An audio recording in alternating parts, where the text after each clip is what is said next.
সামনে সাগর অথই সাগর, সামনের সমুদ্রটা থেকে এটাই মনে হচ্ছে না? তো এটা হচ্ছে আমরা চলে এসেছি হ্যাভলকে।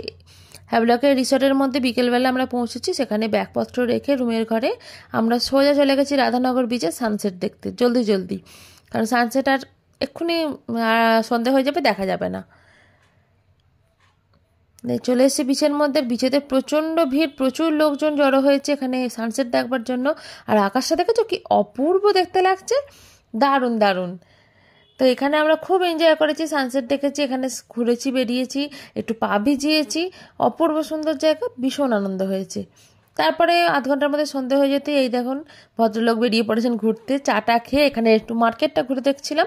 এখানের মার্কেটে যা আছে মোটামুটি আমাদের দীঘাপুরীর মতোই, কিন্তু দাম আকাশ ছোঁয়া। মানে দীঘাপুরীতে যেটা 20 টাকায় পাবেন, এখানে সেটা 70 থেকে 100 টাকা এবং 150 টাকাতেও হতে পারে।